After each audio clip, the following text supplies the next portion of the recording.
Nobody noticed anything was wrong until the dog refused to move from the hallway. He'd been following her all morning. They thought it was age. It wasn't only age. Fergus was a 12-year-old mixed breed. Part collie, part something quieter. The kind of dog who had settled into his last years with a dignity that looked like contentment. He moved slowly. He slept in long, motionless stretches. He had lived with Pearl for 11 years, and he knew her rhythms the way old animals know the people they have outlasted every major change alongside. He was not by any observable measure an anxious dog. He was not a dog who followed. Pearl was 77. She was sharp in the way people mean when they say sharp as a qualifier rather than a description. Mostly there. Occasionally not. Her daughter Claire had begun noticing small things over the past year. A missed appointment, a pot left on the burner, a word retrieved slowly and then correctly and then slowly again. Nothing that a geriatric physician would classify as urgent, but enough that Claire mentioned it to her husband quietly, on the drive home from a Sunday dinner, in the specific tone of someone who has not yet decided how worried to be. Claire trusted her mother with 5-month-old Noah. Pearl had watched him twice before without incident. She was attentive with him, careful, present in the way grandmothers are present with the first grandchild. Completely. She had worked as a hospital administrator for 30 years. She was organized. She was competent. Claire had no reason to second-guess it. She left at 9:15 on a Thursday. Fergus stood at the front door and watched the car leave in a way Claire would describe later as watching it go. Not the casual post-departure attention of a dog waiting for the return, but something more like monitoring. She thought he seemed sad. She did not think it was anything more than that. If you stay for stories about what animals sense before we do, you're in the right place. Subscribe so you don't miss the next one. The neighbor 2 doors down, Barbara, stopped by at 10:30 to drop off a casserole dish she had borrowed. Pearl answered the door with Noah in her arms, which was fine. Correct, even. What Barbara noticed, without immediately naming it, was that Pearl answered the door and then seemed briefly uncertain about why Barbara was there. The casserole dish. Yes, of course. She smiled, and it was Pearl's smile, warm and present. But the 3-second delay before it arrived was a delay Barbara had not seen before.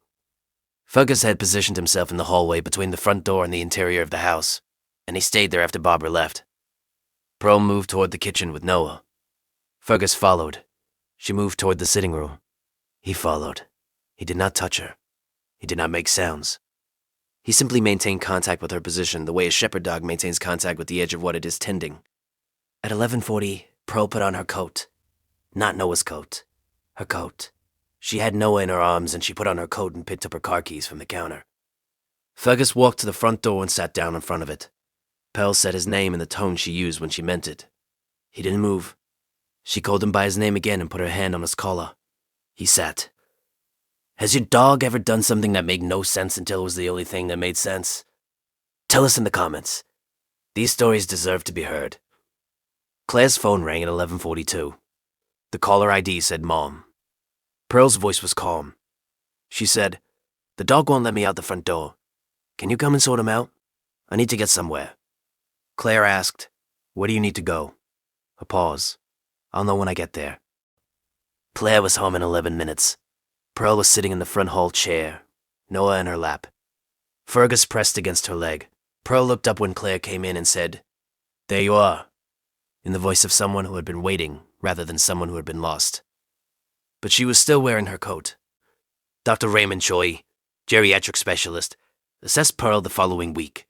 He used the phrase early-stage cognitive disruption with temporal displacement, periods typically occurring in times of mild physical fatigue or stress, when the brain's orienting system briefly loses its contextual anchor. In those windows, a person may feel strongly that they need to be somewhere, do something, retrieve something, without the specifics available. He said, "The periods are short. They resolve. But what happens during them can be consequential."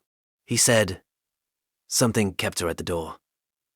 Every guardian deserves to be recognized, even the ones who never ask for anything in return. If stories like this matter to you, subscribe so you never miss the next one.